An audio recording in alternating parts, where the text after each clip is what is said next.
guardsmen in the First World War. They were set up to fail by their own government. They were humiliated, degraded, eventually given to the French army as a throwaway, and they ended up coming home as one of the most decorated units in the entire U.S. Army. The Harlem Hellfighters are one of the most important regiments in American history. In World War I, they helped to establish to the entire world the power of black soldiers in the military. It was very difficult at that time for African Americans to get into the United States military because there was this perception that African Americans would not do well in battle. They had to overcome the prejudice of their own countrymen and yet also perform ably on the battlefield. Like so many units of African American descent, when they go overseas, they're not sure what they're going to do. Are they going to fight as infantry? Or are they going to be stevedores and load ships? Or are they going to be labor units and cut wood? And so they're committed to labor duty, they're unloading ships, building latrines, those type of support services. And as you can imagine, these men have been trained and they're willing to fight, they're ready to fight, and this is stressful for them. They were finally given to the French army, which in a way was an even greater insult, because in the First World War, when the United States entered, General Pershing, the commanding officer, was very clear that American forces would not be fed piecemeal into the French and British army. Because the French and British wanted reinforcements, and Pershing said absolutely not.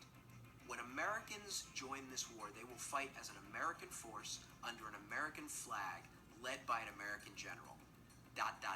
Except for the black guys. You can have them.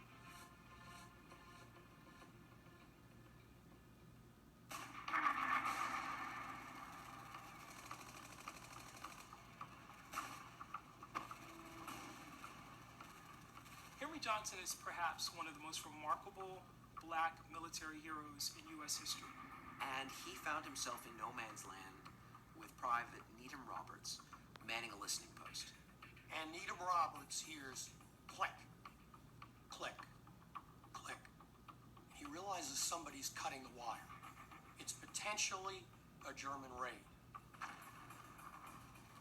And so Roberts is passing him grenades, and they line up these grenades, and the Germans actually do come across the lines. Roberts is hurt, and now Henry Johnson is left to defend their position and to stave off this attack. And then he makes the mistake of jamming a French cartridge into his American gun, and it no longer will work. And the Germans are on top of it. He then used his rifle like a club, and then he ended up fighting with a knife against the Kaiser's best, and turned them. He's wounded in the fray. He's struck, for example, in the foot, and has a debilitating injury as a result. And he fights them off, he says, for what seemed like an hour. The Germans ran shrieking into the night, all because of one man. It's not until the next morning that people realize what a tremendous act this was. They discover 4 bodies of dead German soldiers, and they also realize from the equipment and other things that are left behind that as many as 30 may have been involved in this altercation. As soon as he drove off those Germans, the French awarded him with the Croix de Guerre, a great honor. Unfortunately, it took about 75 years for the U.S. government to give him the Legion of Merit. Had he been white, he would have walked out of that war with the Medal of Honor.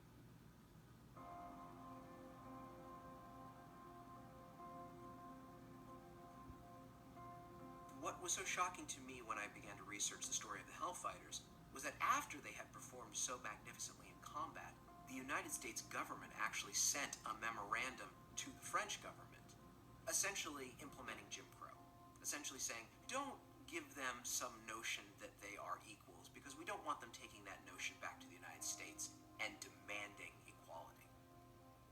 When he come back to the United States, he's not awarded the Purple Heart. There's no notation in his military record of his injury. And so he winds up not being able to work because of this injury. He doesn't get any kind of assistance from the army or from the government as a result. And he ends up dying in 1929 penniless. So it again shows the paradox. Here's this great story of valor and of courage on the part of this soldier, and ultimately he comes back to a nation that doesn't honor that sacrifice. We tend to think we all know American history so well that the story of the Harlem Hellfighters should be one of the first stories told. It wasn't about killing other people, it was about being Americans and serving their country well. That was the inclination of the Harlem Hellfighters. When you are American in 1917, democracy is armor. Democracy is a weapon. And to fight for a war to make the world safe for democracy was something more than just some ethereal crusade for the Hellfighters. It had concrete results. They were fighting for the rights to be a citizen of the country that they were born in.